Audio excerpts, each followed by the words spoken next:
I'd just like to apologize ahead of time for the shitty Skype call quality that came out of this conversation, but at the same time, for every little crackle and dumbass audio blurb that comes up, is a piece of gold coming out of this special guest's mouth. So, with all that said, let's get it going.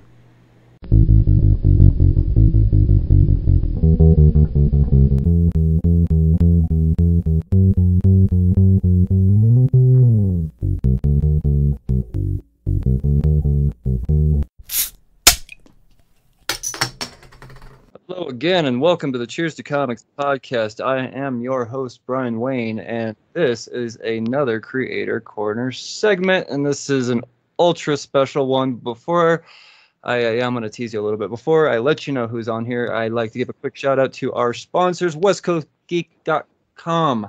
Go to westcoastgeek.com for all of your geek gear, and use code Cheers to Comics at checkout and save yourself 20%. So, yeah, you know what to do. Just go over to westcoastgeek.com. Cheers to Comics, checkout, 20%. Enough said. So, with all of that aside, I am so excited for this. This one's been on the calendar for about 2.5 weeks now, I think, 3 weeks. And we have David Pepose from his most recent release, Going to the Chapel, and also a soon-to-be cult classic, I would imagine, Spencer&Locke. What's up, David? Hi, thanks so much for having me. Happy to be here. Oh man, I'm very happy to have you. This is awesome. This is actually my second Action Lab interview. Now that I think about it, you Action Lab guys have really caught my eye lately. I had Rylan Grant not too long ago. I love Ryland. He's a good buddy. Yeah, well, interesting as hell. I tell you that, man. That dude's lived 1,000. He might be the most interesting man on the world and on the planet. I can see that. I can see that. No, Ryland's a smart guy, sharp as a tack. He and baby badass writer David Schrader and I, we try to grab brunch once a month. We're the bros who brunch. So yes, no, I'm a huge fan of Ryland. Shout out to his series Aberrant, and he just dropped the fourth issue of Banjax. Oh, it was so his good, sort of, man. his superhero deconstruction book. So yes, definitely make sure if you guys haven't been picking up Ryland's work, or you haven't listened to his interview on the podcast, definitely put your eyes on it and your ears on it. Right on, man. Right on. Well, you've been busy yourself. You've been on tour. You're at Rose City Comic Con, is that right? Yeah. I just got back. It was last Friday through Sunday, and so I got back late Sunday night, and so still a little recovering a little bit from it, but it was a wonderful show. Not only was it my best-selling show yet, but I actually got to speak on a panel called "Crime Does Pay," and so I got to speak. I got to sit in with a number of really talented storytellers on this. I got to speak with Matt Rosenberg was on the panel. Greg Rucka was on the panel. Chris Sabella was on the panel. Ibrahim Mustafa was on the panel, and a number of other really talented people. And so it was a real honor to be on the panel. I feel like I learned a lot just listening to people like Rucka and Rosenberg talk. But it was a real honor to be on there, and just reinforced why I like writing crime comics so much. Well, you do it a great job at it, man. And I like how Spencer&Locke seems to be more focused on, the crime doesn't pay, and then we go to Going to the Chapel, where it seems, I mean, just based off from this first issue I read, it seems like we're going to be rooting for the bad guys for the most part. Sometimes bad guys have more fun, and it's I mean, I think sometimes I learned, Spencer&Locke. I love my first volume of that series, and it's my baby. I liked the villain in that series, but with Spencer&Locke too, and with Going to the Chapel, I love the villains in this, and so. It's been kind of a fun, I guess year and a half of working on the other side of the law, and I think these there's a little bit of wish fulfillment there. And bad guys can do things that the good guys can't. So there's a little bit of unpredictability and a little bit of stakes in mind with what they're doing. So yeah, it's crime fiction's great. I feel like you don't have to explain the world around you. It's just the real world, and you get to see ordinary people trying to make their way through it. That's all. Well, you definitely have a good firm grasp on the crime genre. That's for sure, man. And like I said, from both sides, so that's impressive. And so are these the only two comics that you're credited for at this point in time, Spencer and Locke? Wow, man. Yeah. I am hard at work on another series at Top Cow that we announced last Comic-Con, Grand Theft Astro, which is me sort of taking a sci-fi twist on the crime genre.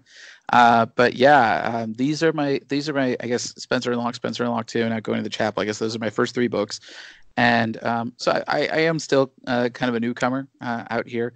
And it's just been, I consider myself very fortunate that people have responded to the books the way that they have.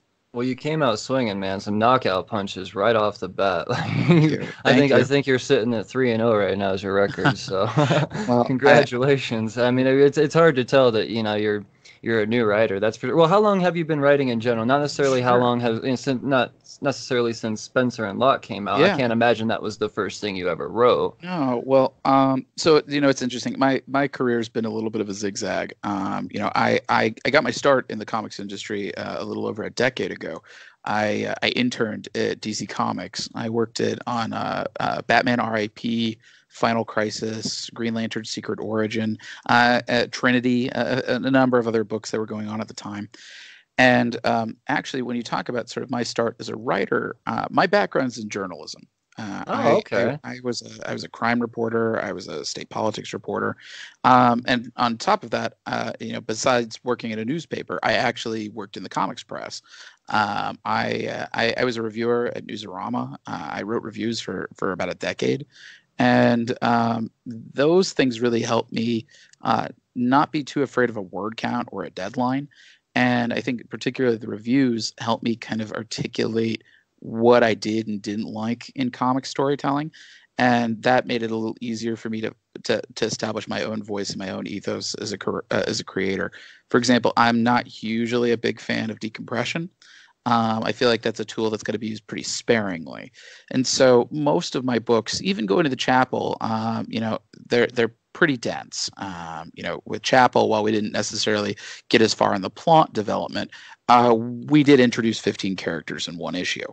So, that sort of really, that was a big educational experience for me.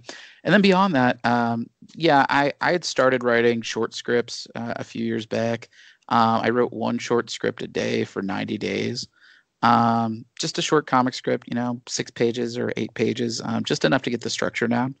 And it didn't matter how bad the scripts were. I think that's something that I always want to reinforce to people, is that, to be honest, most of the time when you start writing, it will be bad. And so it's much better to write through the crap when no one's watching. I wrote a screenplay. I wrote a few teleplays. None of them have seen the light of day, but I think that was kind of my way of getting my reps in. Gotcha. So that way, when I started Spencer and Locke, which was my first full-length comic script, I wrote the first issue, which is almost entirely what readers have read. I think there's maybe 1 or 2 little bits that I changed in the production process, and sort of the process of putting that pitch together was just so fun and so rewarding that I just kind of shopped it around on a lark, and no one was more surprised than me when somebody actually picked it up.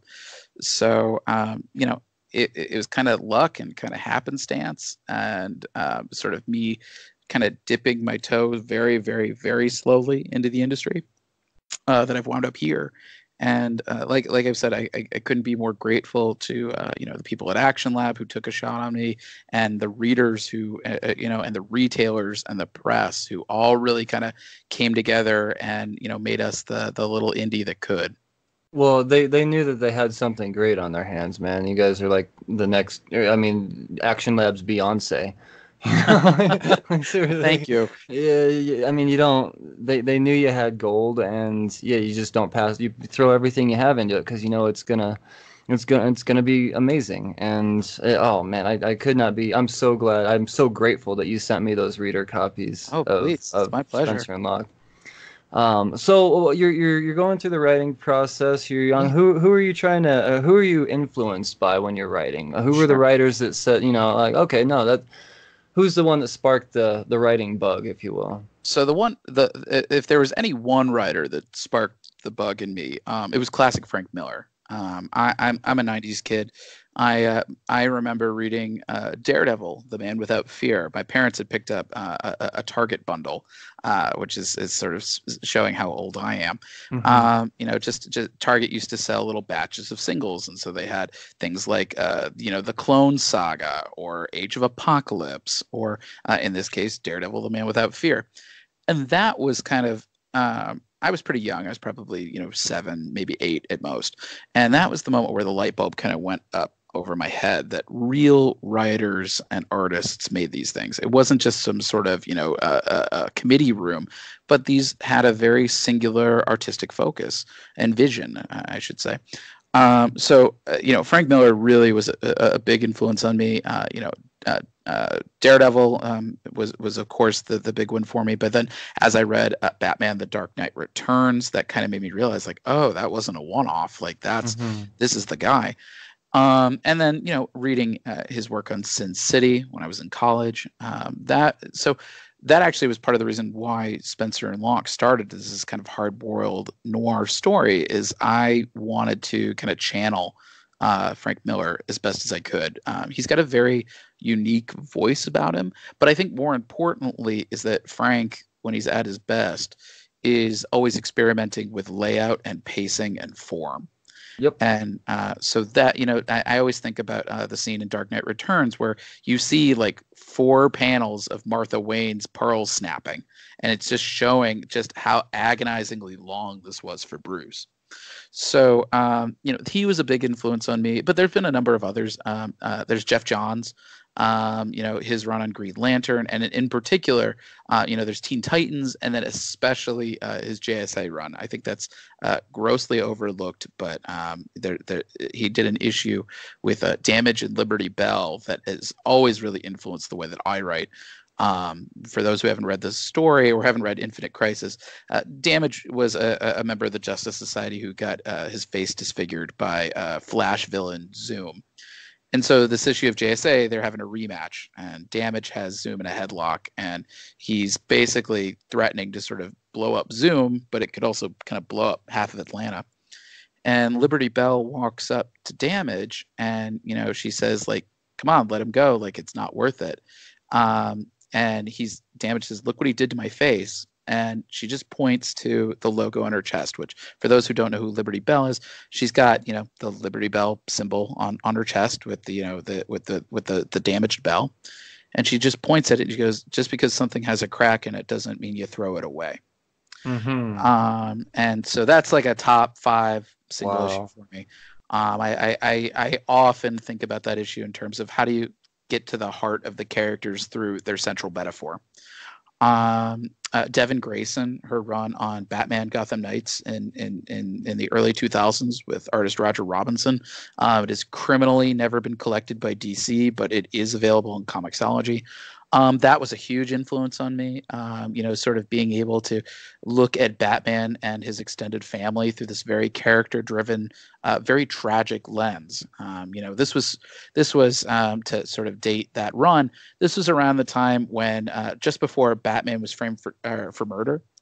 He was, Bruce Wayne was held on trial for allegedly killing an ex-girlfriend, and as you led up to it, Devin in particular really focused on Batman being this very sort of broken, controlling individual who he put up these walls because he was so afraid of intimacy, and he was so unwilling to kind of grapple with this unresolved feelings about the deaths of his parents.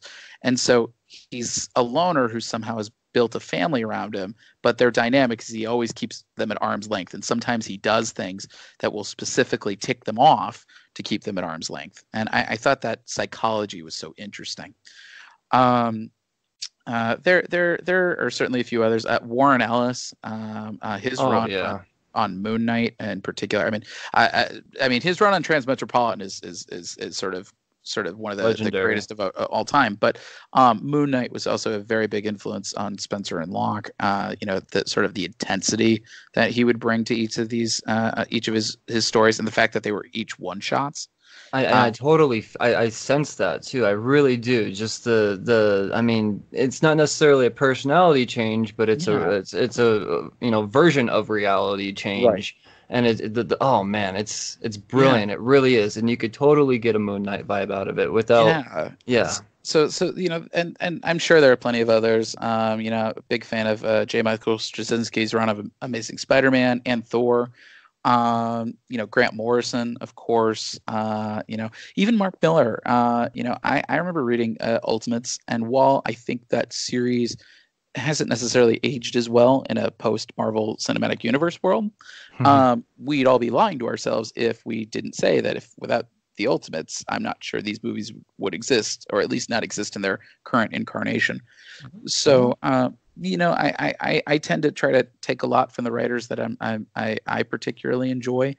You know, and it's still kind of an ongoing process. I mean, I see people like Matt Rosenberg or Chris Sabella or Donny Cates, and I'm sitting here taking notes. As like, well, anybody out there should be from those yeah, guys. I mean, yeah, yeah. The thing I like about comics so much, and this might be because you know my mother's a college professor, and I consider comics to be an ongoing education. You should always be trying to sort of stretch your muscles and try new things and learn new storytelling techniques, and I think that's the thing that draws me to this industry the most, is that you can constantly be evolving and reinventing yourself. And those guys that you just named are huge examples of how the industry, I mean, as far as just the art of the storytelling itself, it's not necessarily here's a script and here's some paneling, throw the Yeah. punches where I say. I mean, I don't know if you've been reading Ice Cream Man at all from W. Maxwell Prince, but the stuff he's been doing and the way he tells a story, it's just evolving the art of storytelling itself. So Right. there's so many new people out there that just are so worthy of taking notes off of already. I mean, Donny Cates, that's self-explanatory, obviously. Yeah, Everyone I knows know. Donny Cates, and he's so He's young. killing it. Yeah. Yeah. You know, and you know, he's been a very, you know, he and his fiance Megan have been, you know, really, they've been very kind and welcoming to me personally. I got to hang out a little bit with them last year at LA Comic-Con, and yeah, I mean, you know, that's sort of the thing that I've been having that's been most surprising to me in the industry lately is. I'm used to, you know, writing on the internet where, you know, you're kind of a little isolated and sometimes you don't even know if this thing is on. And, you know, the fact that, you know, so many creators have been so welcoming and have and say, oh yeah, I've read your book. I really like it. That's been, I think, really heartening as kind of a baby creator for me. And, you know, it kind of gives me hope. I tend to write every book as if it's the last thing I'd ever write because, you know, you never know. And so hearing and meeting other creators who have been so supportive and encouraging, that it really means the world. That's amazing, and the recognition is very, very much deserved. It is. Don't feel like it's not deserved by any means. With all these guys, don't feel like, oh, this is a flash in the pan type of thing, because seriously, I'm ashamed of myself for being late to Spencer and Locke. I am. I had No, don't even worry about it. Holy shit, man. The best thing about working on something like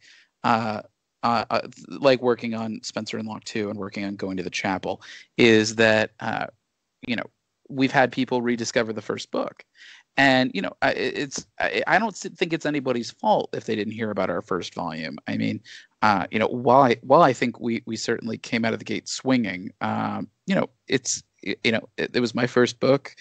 Certainly nobody knew who I was, and I think oftentimes Action Lab gets overlooked as a publisher, and so that's the thing that's been, you know, really, that's been the most surprising thing to me about promoting these two books is finding people who suddenly start discovering all the other books. And that's kind of, I if I had any one career goal, it would be that I'd like for that to happen for every book I do. I think of the thing I always laugh about is I did an interview once with Rick Remender a long time ago, Okay. and I'm gonna do a pop quiz for you. Do you know what the first book that Rick Remender ever did was? I do not know. Okay. And don't feel bad about it, because there's going to be a reason why you didn't. It's called Captain Dingleberry. Oh, well. And it was that it was book. just Everyone knows that one. It was just this like funny kind of gross out like gag book that was Rick's first book. It was sort of like a joke concept that he decided, I'm going to run with it. There's of course there you can be too jokey, and then people really won't discover the thing. But I my goal is I would like for every book that I put out for people to go all the way back the chain, and say, oh, that was his first book, Spencer&Locke. Like, okay, that thing holds up. And I know there are certain creators out there who will look back on their previous stuff and be like, oh, this sucks. I don't like it, or oh man, I wish I'd done this and this differently. And to be honest, I scrutinize every aspect of these books within an inch of their lives. Nobody second guesses more than I second guess, and as a result, I look back at the books, and sometimes there's a little bit of warm nostalgia back there. I'm like, oh boy, I didn't know where I was headed with this, did I? But at the end of the day, I sleep soundly at night selling this book. Well, as well you should, because Yeah. you could tell that. I mean, I sense the science that went into this. I can tell that Yeah. this is not something that was slapped together. I No. appreciated every single panel and the way. I mean, every little bit about it. I mean, and that kind of brings me to the next point is Yeah. the artistic team on this. Yeah. Holy shit, dude.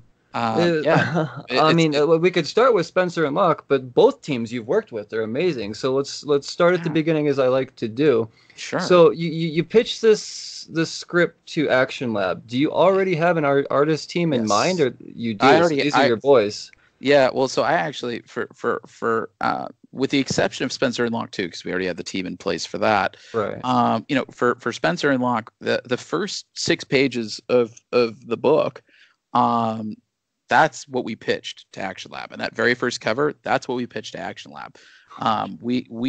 I think the only thing we changed was just some credits placement. Everything else is exactly what we sent to Action Lab. And same thing with going to the Chapel. Chapel had some changes in the art team. They definitely had several iterations before we made it to press. But yeah, for Spencer&Locke in particular, I knew I wanted to find somebody as young and hungry as I was.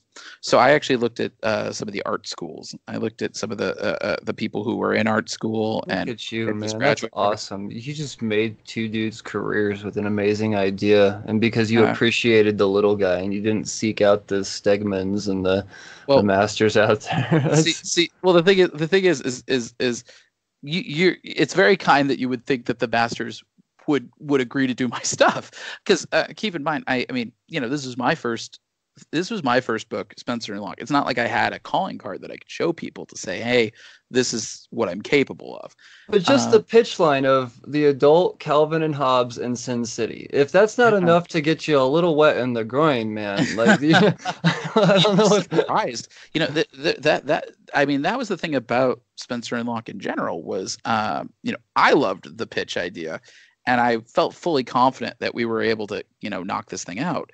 But it was I was a little scared of what the reaction might be, and that's part of the reason why it took me so long to come out with another book. And it's not because it was I was kind of waiting to see what the reaction would be to the first book, to make sure. Did you have a bunch of old school Calvin and Hobbes snobs coming at you? Yeah. Did you get the hate? Not too much. There's every once in a blue moon we would. I can name on sort of one hand the number of bad reviews we got just based It's on, you could because he tell. did it right, man. Yeah, Because it would have been something easy for people to come out and scrutinize. So, I mean, that is validation. There's billions of people out there, and to only have a few people lift their nose at something like that, such a beloved concept of Calvin and Hobbes, yeah, I think that should be pretty that was that was the validating. thing. That was the thing is I was very much afraid that, and that was, I think that kind of drove us harder to be more careful about it, is we wanted to make sure the book was as unimpeachable as we could make it. There are a few people who didn't like it out of principle, and that's totally their business. I do not begrudge them in the slightest. But yeah, we really wanted to make sure that we kind of threaded that needle, and we were able to take, one of the most sacred cows in comics and still deliver some pretty tasty hamburger out of it. And so That you it, did. it was challenging, though, to say the least. But yeah, the way that I tend to pitch at Action Lab, and so it's a common misconception that I think a lot of people have when you're just starting out, unless you know somebody at like a Boom or an Aftershock or a Dark Horse who's like going to be able to sort of like hook you up with an artist, unless you're like one of the rare people who already has an inside connection, in which case, great for you. Most of the time, when you're starting out, I cannot imagine a world, or I guess unless you're a famous novelist or TV person, you're going to have to come up with your own team. It's just the way it is. And I always find that it's challenging. That's certainly kind of a big obstacle for a lot of people, because finding the right partner on your book is that's what makes or breaks the book. Mm-hmm. And so thankfully I survived online dating in New York, and I think that was the best possible practice I could have gotten for comics. Because it's a numbers game.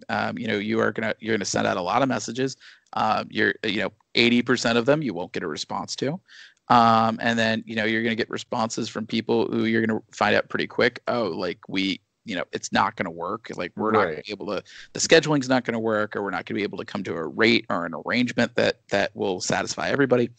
And then you'll also sort of look through their styles, and you'll say, okay, well, is this really the right style for this book, or did I send out an email just kind of thinking maybe it would be? And then sometimes you'll have people who just don't respond, or they'll respond 6 months later, or they'll sort of string you along for a while. I had a pitch that at this point is sort of it's been on the back burner for several years, but I had found who I thought would be a great artist for the book, and after a month of them not even really paying any attention to the contract, I realized, oh, well, if it's going to take this long just to get a contract done, I'm never going to get art. So, it's a lot of persistence and a lot of luck. And, being able to work with somebody like George Santiago Jr., it's like getting a lottery ticket, like a winning lottery ticket. He is a consummate artist. And the thing that I was most impressed by is I wanted to make Spencer&Locke as complete of a portfolio as possible for any artist I worked with, because I thought, well, if this book crashes and burns, at least they'll have sample pages. And I remember telling him specifically, because we were going to do sort of these Bill Watterson style flashbacks, and I had that envisioned in the script from the jump. Oh yeah. And I had said, if you want me to find another artist to do the Calvin and Hobbes flashbacks, it's totally fine, And he goes, no, I got it. I was like, really? You got it? And boy, nailed it. So he's a machine. I love him to death. We tabled together at Heroes Con, and he's just a delight to work with. And he and I we already have heads together and sort of on what we're working on together next. So it's he's really terrific. We also got really lucky with Spencer&Locke, because for the most part, the person who I approached first stayed with the book. The only iterations we ever had was our colors. Jason Smith, who we wound up grabbing for the full series, and who got a much deserved Ringo Award nomination for our first volume. Oh my God. he was actually the third person we'd talked to. I had found a colorist at the Jump who was very nice, but just it wasn't a good fit for George's artwork. And you'll find that there are certain colorists who are really, really good, but if they don't mesh well with the line art, it's just not going to be a match. And I remember we spoke to another colorist who was established enough to know better, but definitely kind of fell off the face of the earth and took some money with it. And then so I remember kind of being a little despondent about it and just posting on Facebook saying, hey, I'm looking for a colorist. Anybody got anybody good? And letterer Taylor Esposito had said, oh, hey, you should reach out to my buddy Jason Smith. Oh shit. And so that, that connection was born. And when Jason turned in the color pages for our pitch, I was like, oh, not only is this like the perfect colorist for this book, but I thought, okay, this is going to get turned into something. These pages look too good to not get turned into something. The colorist really, I'm sorry, tell me the name of the colorist once again. Jason Smith. Jason Smith. Okay, I'm going to remember that. Jason Smith. The way that color sets the tone and the pacing for the story so well. Everything is paced brilliantly. Yeah. But the way the colors change, it's everything's so soft when it's, I love it, man. I do. I'm see what really attracts. I'm an appreciator of comics on every level, obviously. But the first thing that catches my eye is color, and when I see bright colors used in dark moments, like purples and pinks in sad situations, it grabs me, man. And it's done so well. Well, thank you. Well, the thing is when I was at DC, that was I'm with you. I mean, that's the thing that they really impressed upon me when I was interning is they said a good colorist can elevate any art, but if you get a bad colorist or the wrong colorist, it'll weigh down even the strongest line work. And so I worked very closely with Jason on both volumes, because, thankfully I was so into the idea of coloring. I took coursework on comic book coloring over at Comics Experience. So Chris Sotomayor kind of taught me a lot about the basics of that. Wow. And I still keep in contact with Chris, without spoiling too much about Volume 2, since I know you haven't read it yet. But, we have an issue that deals a lot with snowfall. And so, I emailed Chris because I realized, our pages didn't feel like there was enough texture to it. And so I was like, hey, Chris, I'm looking for like an overlay of snow that we can put on this artwork. Do you have anything? And Chris is such a sweetheart. I mean, he sent me a zip file like in 10 minutes saying, oh, here's a bunch of snow overlays. Tell me if any of these work for you. So no, I worked really closely with Jason. I tend to have a if not a very strong vision of what I want to see on the page, I usually can tell pretty quickly if we're not hitting the right note. And so I'm able to kind of, the fun part for me is I can take the art and kind of sort of, I can toggle it on my end to figure out, okay, am I just way off base here? What would this look like if we did this? And as a result, I'm able to give very, very specific notes. Things like, hey, can we change the hue by like 15 and desaturate it by 12 and up the brightness by 3? Because I've tested it. You're classically trained. Yeah, I've tested it on my end.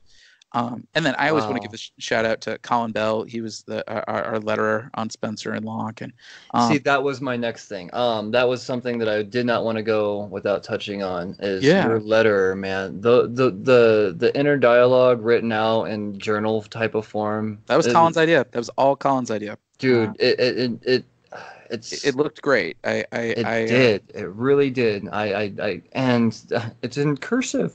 Yeah, I love it. These new kids can't read it. I love it. I've known Colin for the better part of a decade. He used to be one of my reviewers when at Newsarama, and then he went on to do bigger and better things as a colorist. And now, he for the most part has transitioned into, he does computer programming at this point. But when I was putting together a pitch, I said, Colin, I don't know any other letterers. So, I really, I need somebody I can trust on this. I really need your help. And so, Colin really, he's an unsung hero for Spencer&Locke, because that's a wordy book. Like you said, there's internal And it dialogue. flows beautifully, man. There was And never a point where I mean, I knew exactly where to go just because yeah, it was all you yeah, recognized his patterns immediately because it yeah. was just, oh my God, man. So He's much he's praise. Yeah, he is so talented, and I always say he in particular never gets enough credit for what he does, and he actually he was originally our letterer on Going to the Chapel, and just based on the scheduling with Spencer&Locke 2, I realized very quickly I had to keep him on the Uh, book that was due first. But he really helped set the tone that Ariana Mayer ran with, to the point where Ariana said, I wouldn't feel right getting the sole credit on the letters for issue 1 of Chapel. And that's why we gave Colin a shout out in our credits page. I see this. Uh, Yes, you know, awesome. is because he really kind of, our pitch pages, he really kind of set up the tone that Ariana ran with for the rest of the series. So and I really want to give shout outs, for Team Spencer&Locke, for our variant artists, Mon House and Joe Mulvey. I've been buddies with Joe for a long time on Twitter. He used to write a series of articles about trying to pitch comics to people who didn't read comics. Sort of like, what was the first book that they could get somebody to like, and why, and and I always thought that was very interesting, figuring out, how can you convert new comics readers, and what are the things that people who are not enmeshed in this industry really respond to, so we can start really kind of pushing that particular button, instead of always kind of chasing after the speculators, or the capes and tights crowd, or sort of this endless cycle of continuity that makes it impenetrable for any new people to get in. That's what I'm trying to do in podcast form. That's exactly what I'm trying to do. Yeah, exactly. And it doesn't hurt that Mulvey draws like Joe Madureira mixed with Ed McGuinness. So I kind of knew up front that I really wanted to work with him, and so he was kind enough. He for Spencer&Locke Volume 1, he did actually our first ever cover for the book. That was our New York Comic Con announcement variant. And then we were fortunate enough to get him to do a whole series of variants for Volume 2.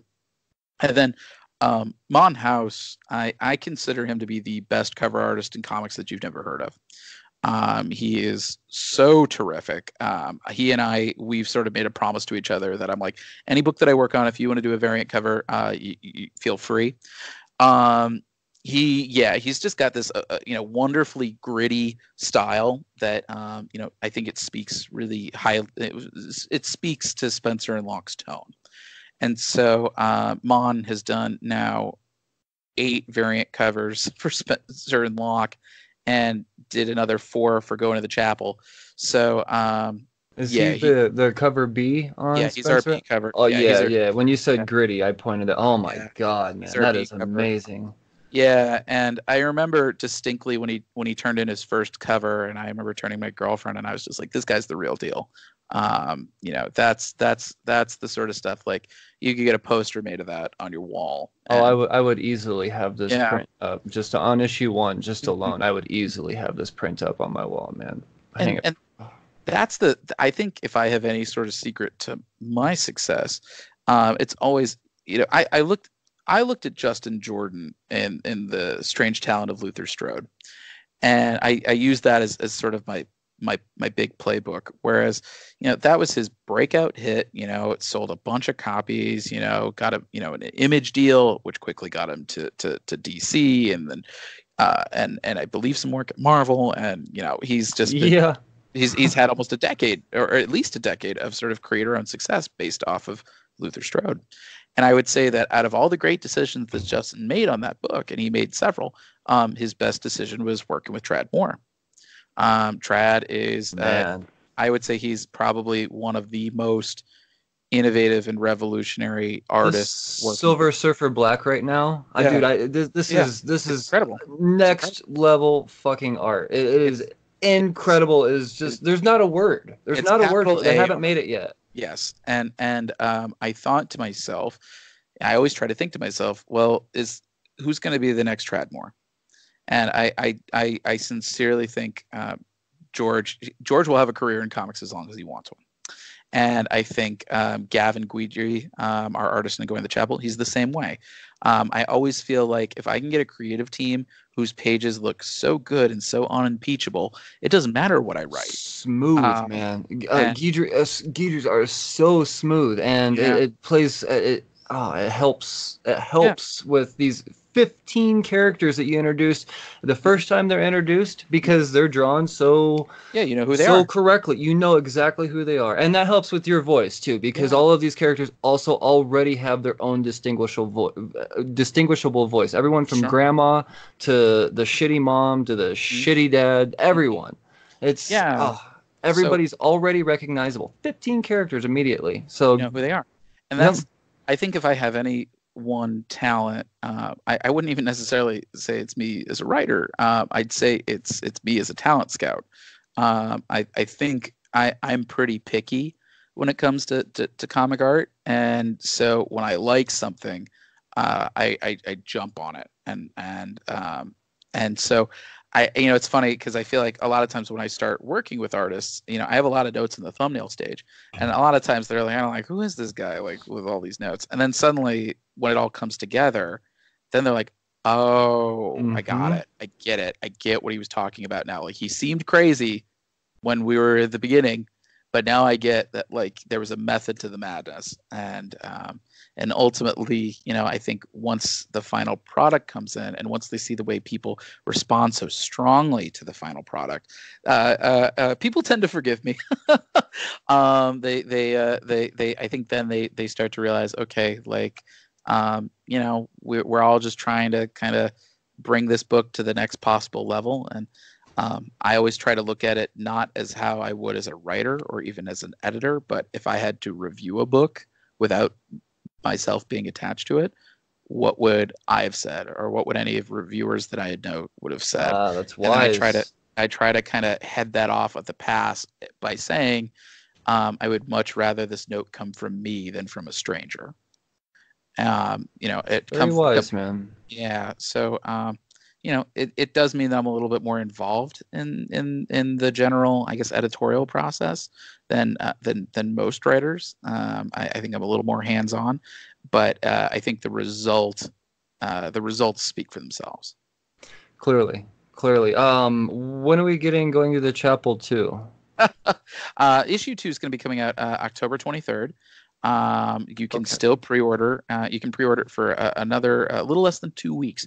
You can pre-order issue 2 by September 30th with the code AUG for August 191482 for Sweeney Boo's cover, AUG 191483 for Mon House's Andy Warhol cover, and AUG 191484 for Gavin's Tango cover. So, and you can also pre-order issue 3 for an additional 2 weeks after that. So through October 14th, that code is SCP for September 1913-67 for Emily Pearson's You Can Run But You Can't Bride cover. SCP 1913-68 for Mon's Wedding Cake cover, and SCP 1913-69 for Gavin's Wedding Riot cover. Wow, right on, man. Well, that's awesome. Well, you definitely have my money throughout this, and I just want you to know, just because you sent me the digitals, I'm not a digital guy. I will be getting Volume 1 and Volume 2 in hardcover. Thank you, I appreciate it. Or in paperback. Well, is there a chance that these will ever be printed in hardcover? Well, so I'll tell readers this, and this will be incentive for people to keep ordering Volume 2. My goal would be, of course, I would like to do 3 volumes of Spencer&Locke at minimum.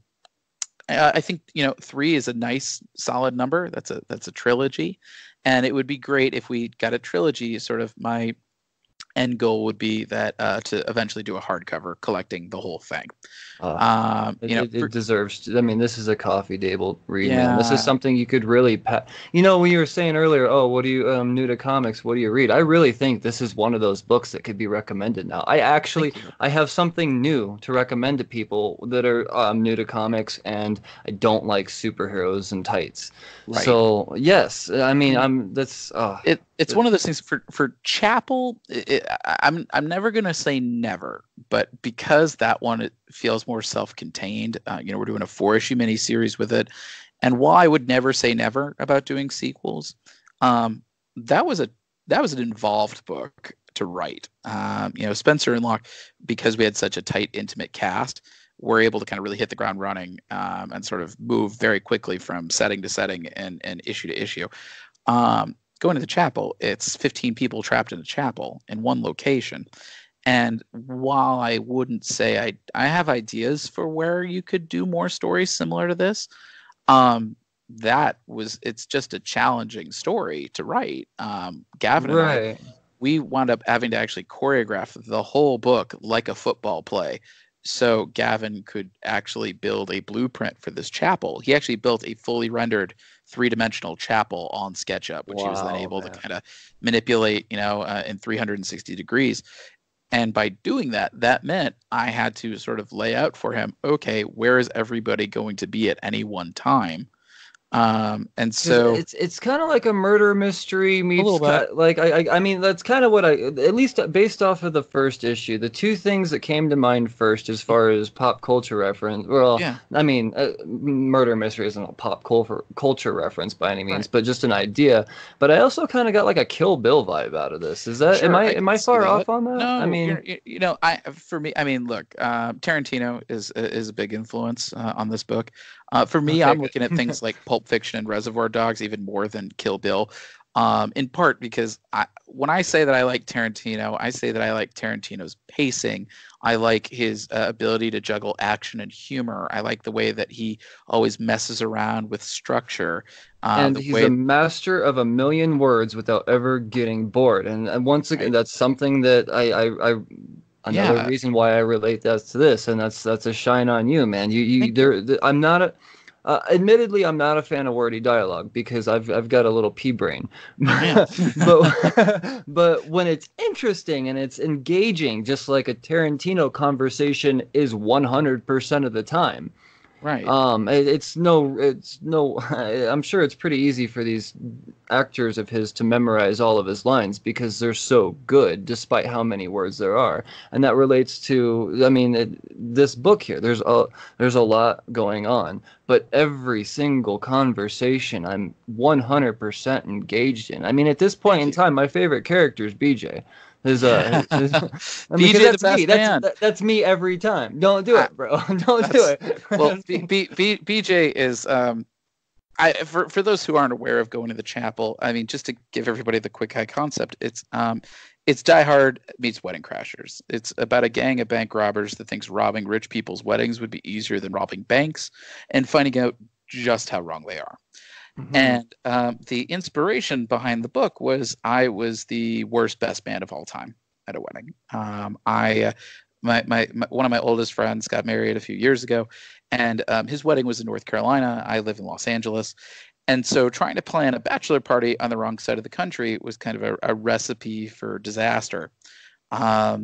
Everything that could go wrong. So much already, man. Everything that could go wrong did go wrong. The Airbnb was trashed. The owner conveniently forgot that he was going to have somebody coming in, and so just didn't clean up the Airbnb one iota. So there was that. I thought it'd be funny to rent some inflatable sumo suits for the backyard to be like, oh yeah, tackle each other. You're just going to bounce. No big deal. I didn't know the backyard was at a 45-degree angle.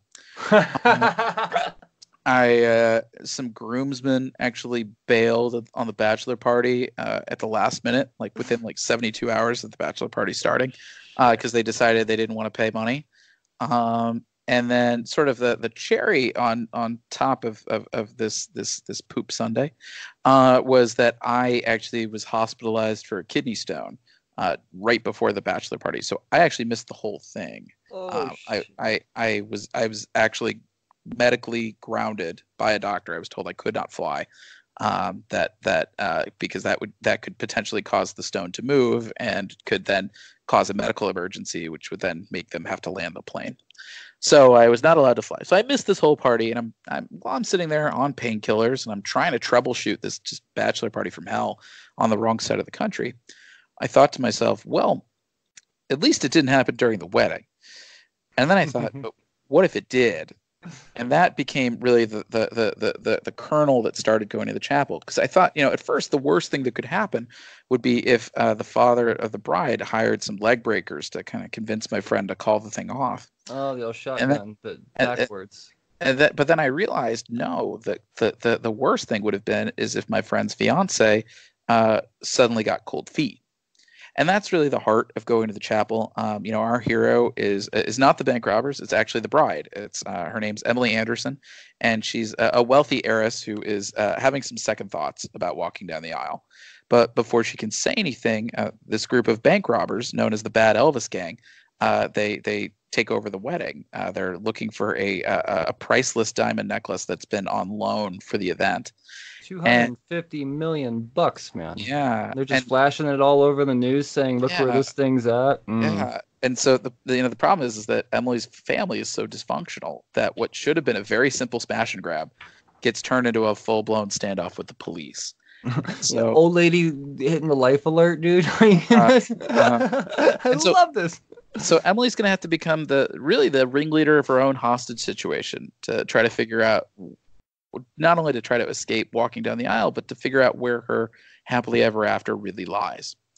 And so this is a very roundabout story of saying BJ, the douchebag best man. That's my mea culpa. That's sort of me poking a little fun at myself, for all of my assorted failures as a best man. But there are a lot of characters who are based on either, it's either autobiographical, or they're based on people I know, or they're based on relatives, or at minimum sort of based on people that I've seen on film and television. I always get such a kick when people say that they like Grandma Harriet, because in a lot of ways she was inspired by my Grandma Helen. Based on a true grandma. While Grandma Helen did not serve a nom, I don't think had a romantic side piece. I think if she was held hostage at a wedding, she would probably behave in a similar fashion as Grandma Harriet. So, but yeah, there's so many different kind of crazy influences that went into this book, and on paper it might look like I was rolling the die a little bit, but for me, I just felt like I always feel like the more specific you can make something, the more universal it becomes. And so by having kind of these Point Break style Elvis bank robbers, right? Yes, that leads me to my next question. Yeah, I mean, Point Break did the president's thing. These bank robbers wearing the mask. It's a very classic idea, and you decided to go with Elvis. But you didn't just decide to go with Elvis. You went with Bad Elvis, and not like they're bad bank robber, bad people Elvises. No, you went with the bad Elvises. Yeah, well, it was one of those things that I thought about. I thought a lot, of course, by doing this series. I thought a lot about wedding imagery, and different ways to twist and weaponize it. And I thought to myself, what would be a fun motif for a gang of bank robbers? And I very quickly zeroed in on Elvis. I thought of the quickie weddings in Vegas and the Elvis impersonators. And so I thought, okay, like that's funny. Like let's get something going with that. Ironically perfect. I mean, it really is. These guys, I mean, they were bank robbers as the Bad Elvis gang, and then they realized, okay, weddings are better. Yeah. But it's just perfect that, all these Elvis-like weddings, and I love this idea so much, man. You could tell there's clearly a science that went into all of this. It's well, I feel like, my thing ultimately is like, if I'm having fun writing it, then there's something to enjoy. This is also kind of the advantage of writing shorter stories on my end. I mean, I'm working on a 6-issue mini right now, and it's one of the challenges that I have for it is how do I not repeat myself, and how do I, bring in the necessary exposition in a way that doesn't, drag the story down to a halt, because you have to have exposition in every single issue. So, but yeah, for Going to the Chapel, I feel like it's a story that's it's very lean, it's very streamlined, and people seem to, I like that people seem to be responding to the Bad Elvis gang. They are a funny group of criminals. It's a little inspired by, I don't know if you've seen the film Dog Day Afternoon. Oh, But dude, are you kidding me? That's yeah, Pacino's. That's my favorite Pacino movie, man. yeah. Well, and that was that was a huge influence behind this movie. Oh, when I you love. say that brings this to a whole new. I mean, Yeah. oh, it's gonna Well, be like that. Like it's gonna be yeah. that Well, shitty up in there. Oh man. yeah. Because I thought there was such a fun bit of comedy to seeing the lines blurring between the Oh, hostages and their hostage takers, and oh seeing how man.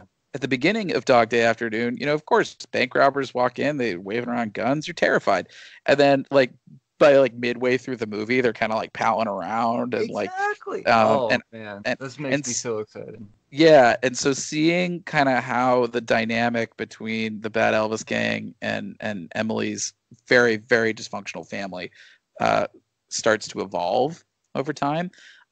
That's funny. Like that always cracks me up. We have a scene, and this isn't too much of a spoiler since we revealed it in our issue 3 preview. We have Emily sitting there. She's trapped in this chapel, and of course her poor fiance doesn't realize that she desperately wants out. And she's just saying, "Oh, this is my wedding. I am in hell." And then we cut to one of the Elvises like playing with the flower girl and teaching her how to hold a shotgun. And the flower girl's like, "This is the best day of my life."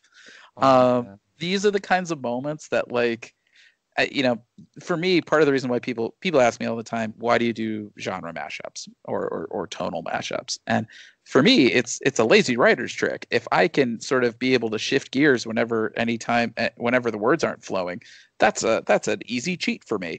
It happened with Spencer&Locke all the time, where I would say, oh, okay, like, maybe this is feeling a little oppressive, a little depressing. All right, throw in a flashback. This would be funny. Or maybe like, oh, things are feeling a little too stable. All right, let's hit him at the knees. With And Going to the Chapel, that's I'm yeah, sorry. Keep going. no, and with Going to the Chapel, it's a little similar, where it's like, okay, like the action is feeling a little too, a little monotonous. All right, let's take a break. Let's see what Emily's family's up to, or let's see, her agonizing over, this love triangle that she's dealing with.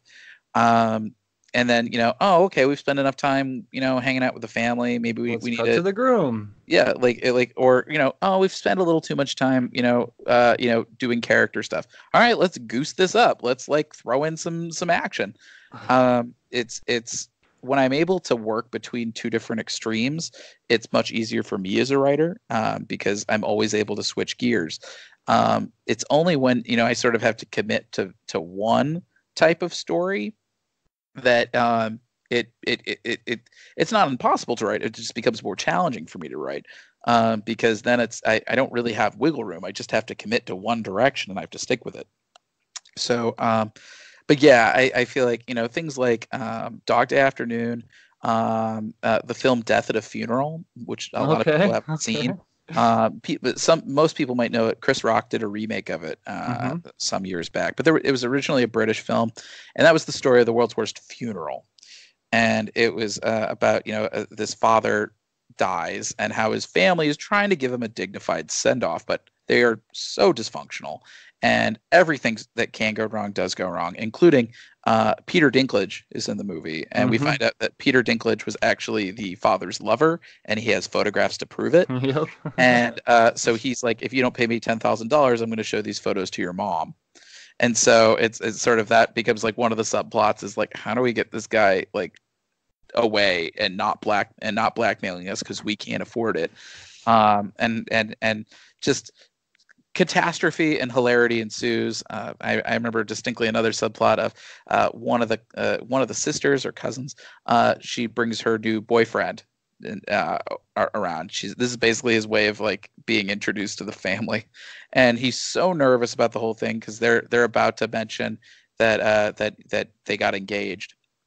That his fiance goes, oh, my brother's a pharmacist. Here, here's a Valium. Take a Valium. Well, it turns out it's not a Valium, it's LSD. And Yep. so this boyfriend is like freaking out in the middle of the wedding, like, or in the middle of the funeral. Like he at one point, like, he's not just like slurring his words, he's like actively hallucinating. And at one point he like he strips in a bathroom and then he climbs out on the roof. And so it's those sorts of things. I feel like once you're trapped in one location with your extended family for an extended period of time, that's when the masks of normalcy start to slip. And that's when people start getting very real and very weird, very, very fast. So I think Well, these are already very interesting characters, so to see them go from pre-interesting to weird just excites yeah, me so much, man. I hope this is something that, I mean, I know you can only do so much in one robbery at one time, so I can't imagine you have, I mean, do you plan on this potentially going ongoing, or well, is it within an arc so far? Are you going to so plan on going arc to arc?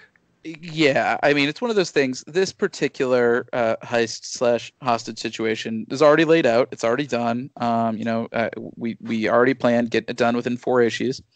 That said, I think the response to this has been, everything I could have hoped it could have been. And so I never say never. The thing I like so much about going to the chapel is it's not just about fear of commitment. It's about fear of change. I think we all have these big milestone moments in our lives, whether it's a relationship or a move or a job, or that we are naturally intimidated by. That's because we are sort of we're changing everything that we've known. It's sort of, even when things aren't necessarily great or perfect. You have an equilibrium, you have an inertia, you know how things are, and changing that, even if it's for the better, can be a scary process. And so I think there are other kind of milestone moments that of course you can examine. And I love the Bad Elvis gang. They are I'd love to tell more stories with them, and I'd love to tell more stories with Emily and the Anderson family. They're so weird that of course there's, I think, plenty of stories that could be told.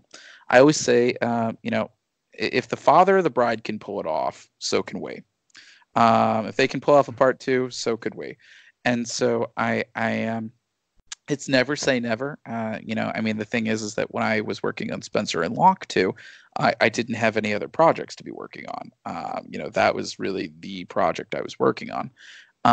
Now it's sort of, and this is a great thing, but it's sort of, I've got more projects that I'm Yep. working on. I'm working on Grand Theft Astro at Top Cow. I've got another pitch that we're trying to find a home for. We've got, I wrote an outline for a sci-fi series a couple months back that, thankfully, it's mostly outlined, so it'd be fairly easy to write. There's a couple crime books that I really want to do.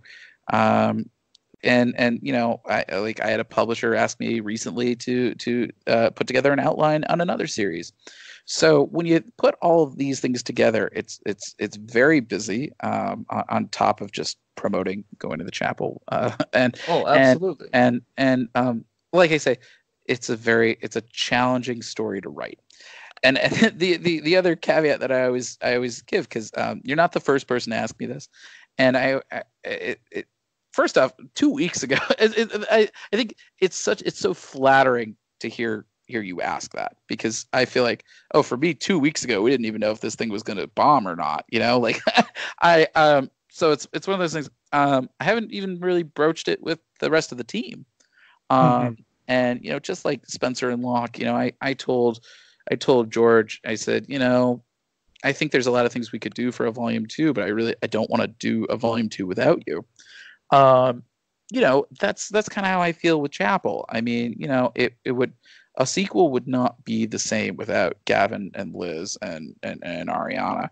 So I'm going to say never, but I'm also gonna say, it's so early on in the process. For sure. And as long as you could, you are staying busy and giving everybody the content that we all deserve. Well, I take that back. I worded that wrong. We No, don't all deserve the content that you're putting out there. well, We're not all worthy, I man. appreciate that. It's one of those things that it, it's yeah, I mean, so I think the biggest challenge that I have as a creator right now is it's time management, because I'm not the fastest writer in the world. I see people like Tom King or Scott Snyder or James Tynan, who are churning out 2 scripts a month at DC, and I just look at that and I'm always like, oh my God, like how do they survive? How do they not die? Like it feels like Well, jumping into I a meat mean, grinder. to be fair, a lot of that has to do with maybe not as much love for the quality, and not to say that there's not quality there, but Sure. the level of love that is clearly shown in all of everything that you've done Thank you. isn't. I mean, it's a lot more consistent than say, I mean, I'm not one to crap on anything by any means, but as far Right. as the consistency of Justice League right now compared Sure. to everything I've read from Yeah. Spencer&Locke and the one issue of Going to the Chapel, the consistency is far more balanced on your side. Right. Yes, Scott Snyder and Tinian, they've all made their names for themselves, Sure. so it's and they've Right. been doing this a long time. They're very well practiced. That's Right. why they're putting out these scripts. Sure. But Uh, uh, not everything is highly reviewed as Spencer&Locke and Going to the Chapel. So to yeah. answer your question and your wonder, how do they do it? That as a fan from the outside, that's where I see the difference. It really Sure. is. It's a level of quality and caring about the project compared to, okay, I just got to meet this deadline so that we could push forward this Year of the Villain stuff, so we could send this arc into that arc and get Doomsday Clock Sure. going and all of It's that. tough. It's tough. And you kind of hit it on the head, and this is part of the reason why I like doing Creator Round. And don't get me wrong, if Marvel or DC called me tomorrow and said, David, we want to put you on a book or even just to do a short, of course, I would absolutely do it. I mean, I Well, got my start reading these at these companies, and I got my start at DC. So, but the thing I like about Creator Round is, I don't have to hit a monthly deadline. We can kind of pace these things out as the work unfolds, and not to say that I don't want to sit there and just and navel gaze for 2 years, but working on a book like Spencer&Locke, I have to get, it's a very tough headspace to maintain. And then on top of that, I have the easy job of just writing it. George, he works fully traditionally. And so I always ooh, want to make sure that we don't, blow out his wrist. that's You know, traditional? that's all traditional. Good Lord, Yeah. man. Gavin, meanwhile, he's a hybrid of that. He pencils digitally and inks traditionally, and because his style is so clean and so minimalist, he draws like a machine. But it's always I always want to make sure that I I put out a script and a book that I feel confident about, and sometimes that means I'm not writing as fast as I would like to. Um, but at the end of the day, I always feel pretty good about the scripts that I turn in, and I always feel really good, that I don't mind if it takes 2 months to draw an issue of Spencer&Locke, for example, because the book looks so unimpeachably good that at the end of the day, if you're reading the single issues or you're reading the trade, you're not going to know or care how long it took for it to come out. You're just going to be really excited with the final product. Yep. And I think that speaks to, look, I want to be a 30-year man. I want to be like Morrison. I want to be like Dan Slott. I want to be those guys who, they've stood the test of time. And I think the only way you can do that is through your reputation.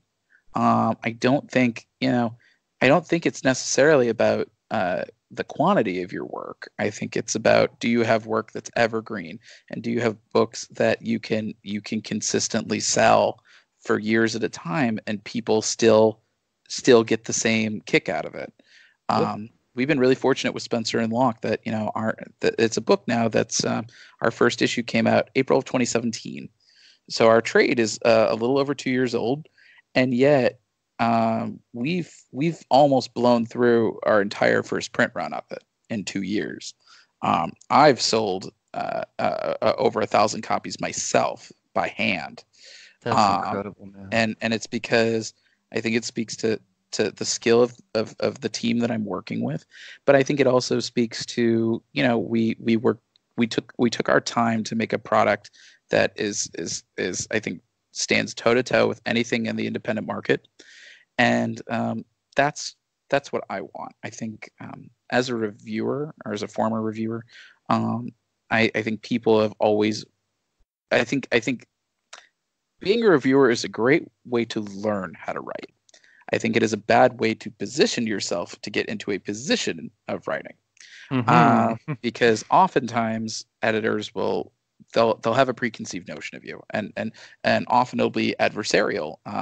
Even if you're praising all sorts of books, you'll always find a book that you praise a little less than the others.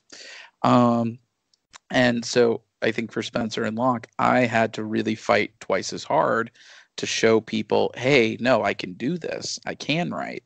And even then with Spencer&Locke too, even though, the book has been so well reviewed, I still had to keep, showing people like, okay, like how do we, we can do it a second time.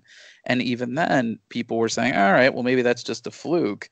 And it's only because issue 1 of Going to the Chapel has been so well received that people are slowly starting to say, like, okay, maybe he didn't just get lucky. Maybe he actually could do this.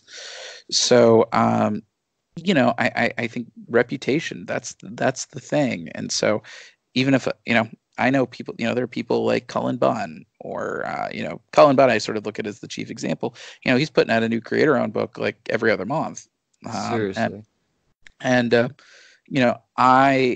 I would never be able to maintain that level of output and be happy with what I'm putting out. I totally agree with you. I do. And I've always been a firm believer in quality over quantity, because I think you're really only as good as your last thing, Right. Thank you. So yeah, no, it's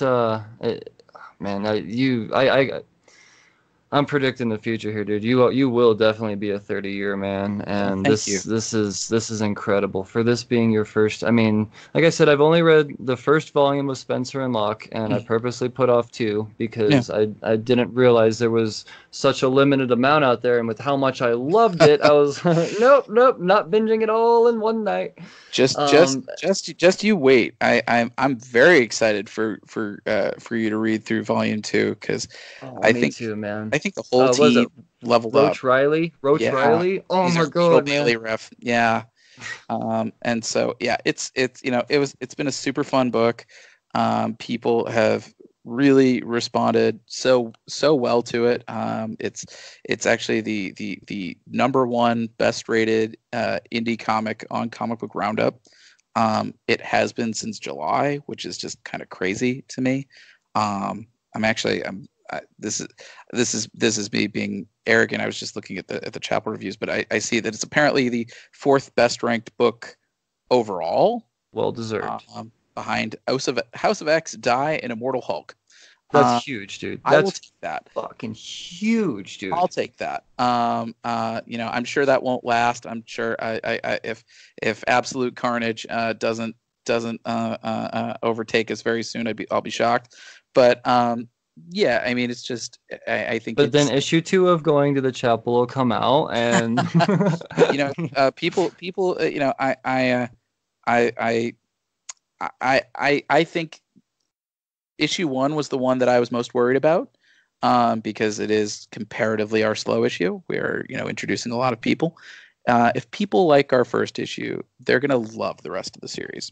I have no doubts. We're gonna put pedal to the metal hard, and it's gonna be a fun book. I'm so excited, man. I am. So we touched on something a little bit just a few minutes ago, and it's actually a hypothetical I like to throw out at all of my indie reviewers or indie reviews. You said that if Marvel and DC came at you, and it's only a matter of time at this point, man. You clearly sell books. You clearly produce quality. You know how to magnetize quality artists to you. You know what works well for you. Thank you. So Marvel, DC, they're both sitting in a room with you. They say you get your choice of either property, Yeah, any property you want, and you pick your team.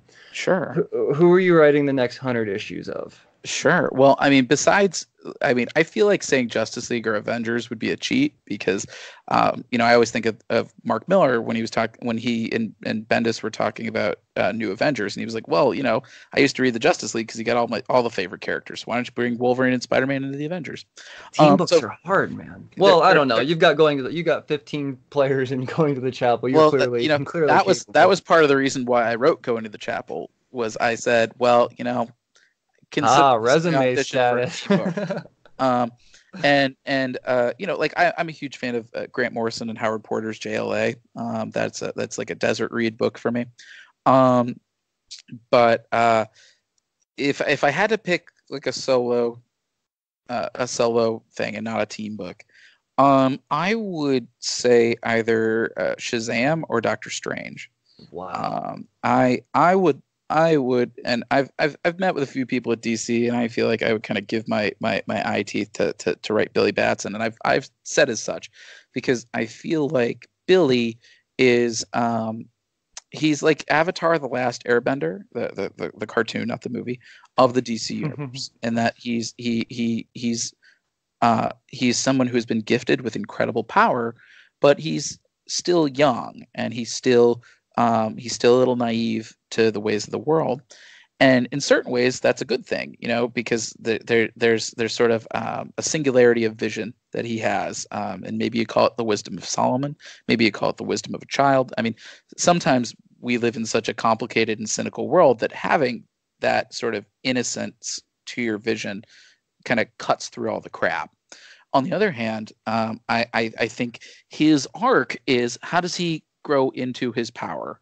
How does he, he's got all the powers of a god, but he doesn't have the life experience. And so, there are lots of things that young people have to learn as a part of just growing up and being in the world. What's Billy Batson's first kiss like? What is it when he tries to learn how to drive? What is it like when he has to learn that sometimes you can't stop death? I think there's so many experiences that are kind of more of a Peter Parker type of turn. A little bit. But definitely more. I mean, obviously in the Shazam world, but I could see a little bit of Silver Age Peter. I guess that really, I haven't seen that touched on yet. That aspect of Billy. Yeah, I mean, I feel like there's so much relatable to the character, and I think also having, he's got a little bit of that All-Star Superman optimism to him. I think Billy is the type of person who wants to do the right thing, and I feel like there are a lot of people who worry that characterization is considered passé. I know they've done sort of the recent retooling of Billy as a little bit more of an angsty character, and with all respect to the hardworking creative teams that have done that, I feel like, no, I think especially in today's climate, hope is a revolutionary response. And so I think, Billy is the type.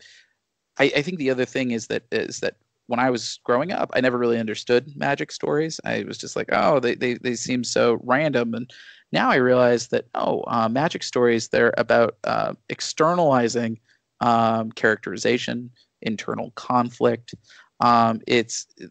You're able to twist the rules in a way that better illuminates character, and I think that's so important. And I think I think that's the reason why I gravitate towards Stephen Strange as well, is that he's sort of looking at that from the opposite angle.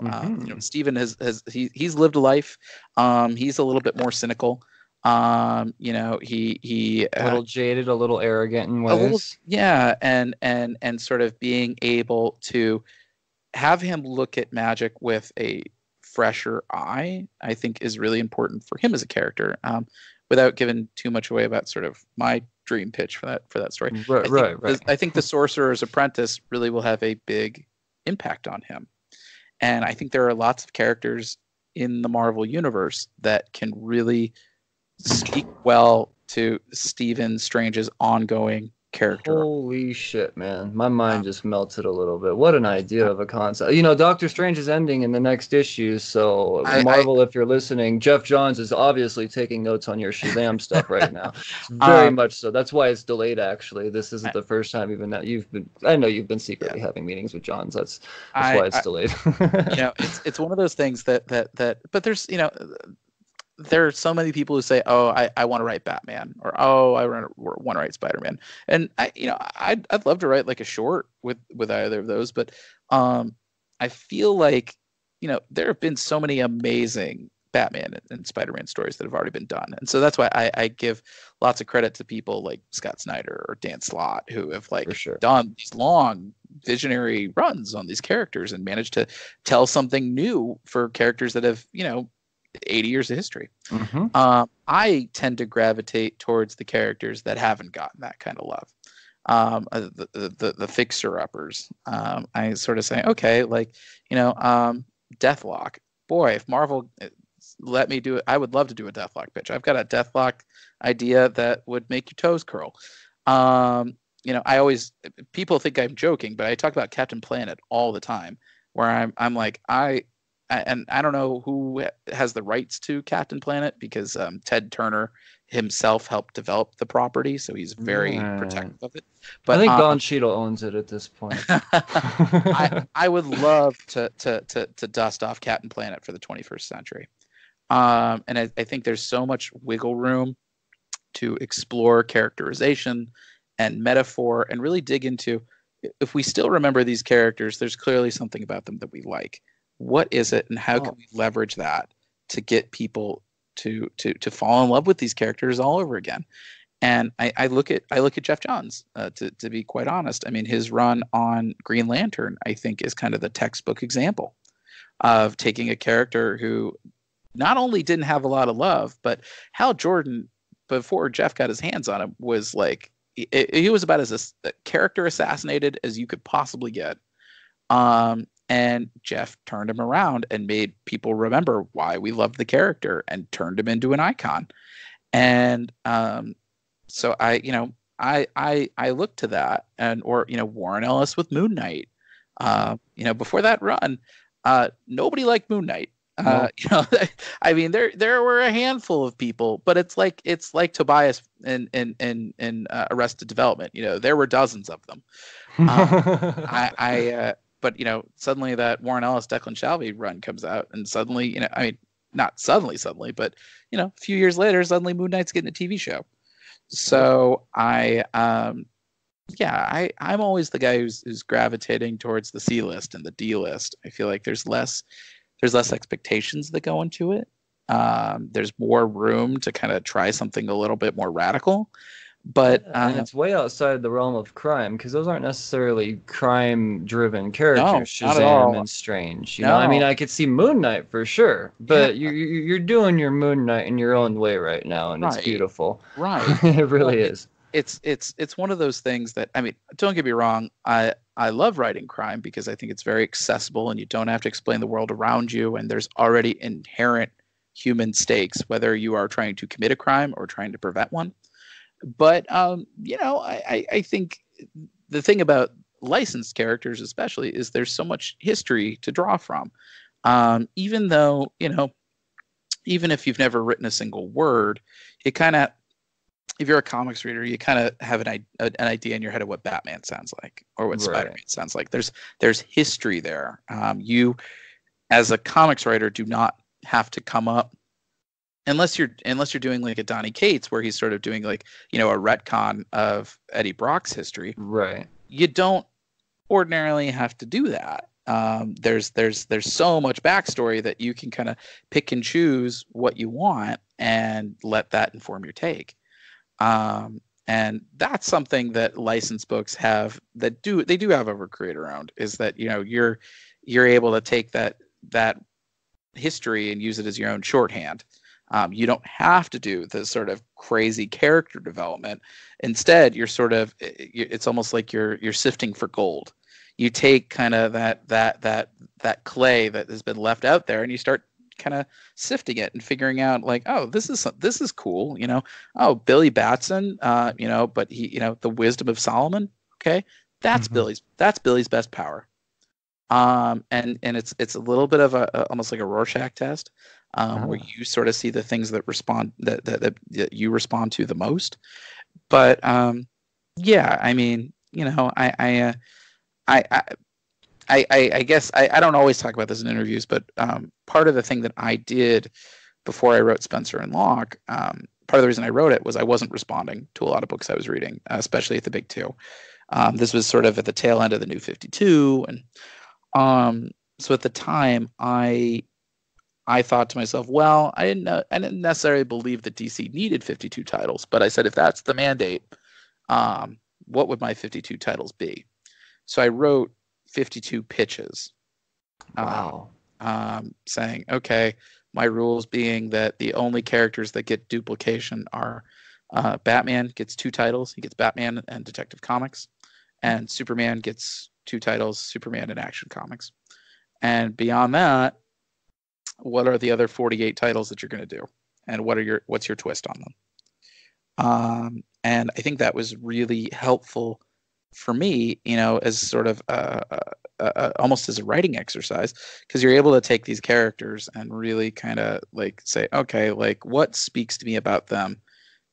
In this case, I was able to do it even more cohesively because I was thinking, okay, how would these titles fit in with one another? That's why I give Jeff Johns a lot of credit for kind of spearheading DC Rebirth in that way. Is the intention was sort of to give DC a fresh start in a way that still felt somewhat connected, and that you could read each of these titles individually, but if you read them all together, there was something a little bit more connected about it. So, but never say never. I don't want to be the guy who thinks that he can run before he can walk. I've certainly seen, like I said, the big two can be a meat thresher, in its own way. And so it's not to say I haven't spoken with some people at Marvel and DC, and I've said here's my books. If you ever need, if you have any openings, would love to chat with you. But until then, I just want to keep building up my war chest. Right now, I've got 3 books in the hopper. I'm hoping by like 2021, I might be able to double that. It's, it never works quite as fast as I would like it to. But the thing I've learned over this career, as short as it has been, is the universe unfolds itself at the rate it's supposed to.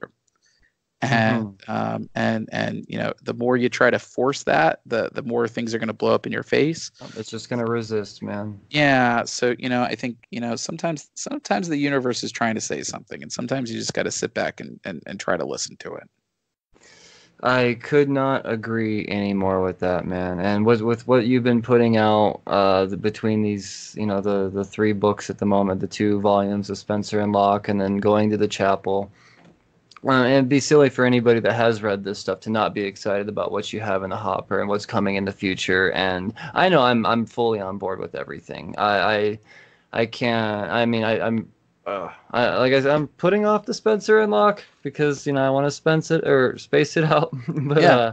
I'm really hoping that we do get that trilogy down the road. That's for damn sure. It's what it needs to happen. It's so deserved. But in the meantime, it's fully understood, and I speak for all the fans out there, that if it does take that extra time for it to come out, we know that the project in between going to the chapel is going to be pure gold, because that's all you've shown us so far that you're capable of doing. So don't feel rushed by any means. And I am taking the podium and speaking for everyone out there that you don't feel rushed, man. We enjoy what you're doing at the pace you're doing. Of course, we all wanted to see it faster, but at the same time, we want everything faster. That's just the world we live in now. We need everything instantly. Yeah. Well, what I'll say is there's a plan. We've got plans, and I want to see if we go forward with a Spencer&Locke 3, and I feel pretty good about our chances with it. I want to stick the landing. It's one of those things. That series in particular, it's my baby. It's my firstborn. I love it just as much as you guys do, and my goal has always been, let's never stay past our welcome, because that is the kind of book that you really can, either die a hero or live long enough to see yourself become the villain. Mm-hmm. There's a plan. We do have a plan. I would love to see a third one, at minimum, and I think we could probably get there with it. If the demand is really there, we could see up to 6. Man.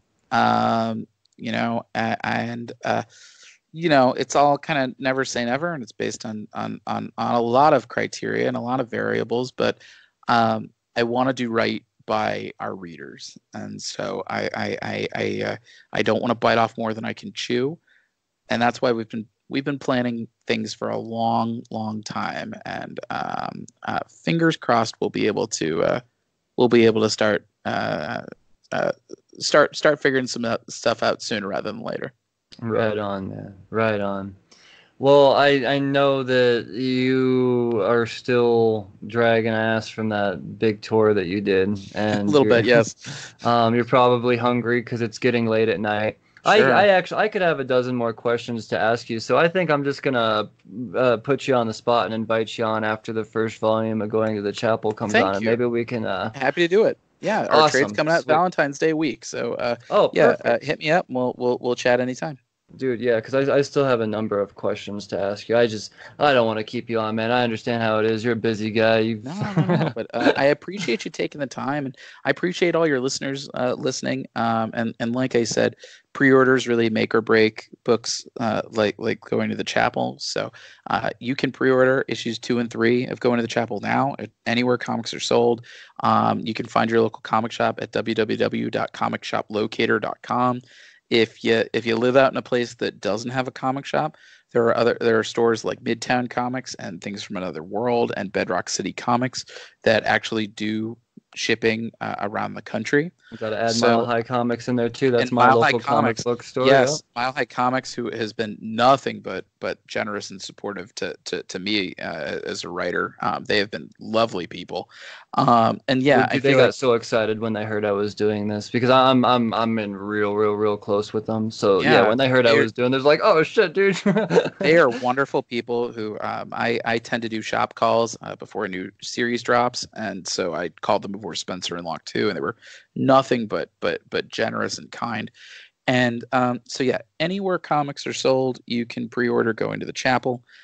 If you're not a print person, that's also, we don't begrudge you. You can also get you can pre-order the book on Comixology if you read digitally. But yeah, I want to thank you for taking the time to chat with me, because ultimately it's people like you who, the fact that you're fighting for Spencer&Locke and Going to the Chapel. It not only am I incredibly grateful for it, I'm incredibly grateful for you taking the time to chat with me about it, but I feel like without having readers having as much passion about our books as they've had, we wouldn't have gotten anywhere. And so thank you for all your support, and thanks for sticking with us for the rest of Going to the Chapel. Oh man, you're more than welcome. This is not an act by any means. This is all very, very from the heart, as far as my excitement and enthusiasm has been throughout this whole thing. So I do wish you the best of luck, and you don't need my well wishes. You're already on your way, man. It's 30 year for life. For sure. For sure, man. I can't wait to see what comes. But February, I'm marking it on the calendar. Make it happen. Yeah, for sure, man. David Pepose, everybody. Going to the Chapel, Spencer&Locke, Action Lab Comics, just golden child right now, man. This is, jump on it, everybody. I thank you so much, all you listeners, for tuning in. This has been a segment of Creator Corner on the Cheers to Comics podcast. I'm your host, Brian Wayne. Make sure you head over to westcoastgeek.com. Use that checkout code, Cheers to Comics. Save yourself 20%. Cheers.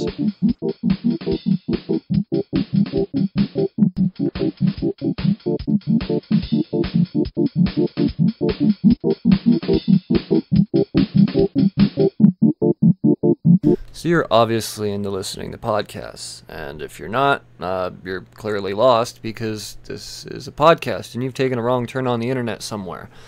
So, for all you podcast listeners out there, I'm here to inform you that you can actually be getting paid to listen to this. This is all through a fancy app called Podcoin.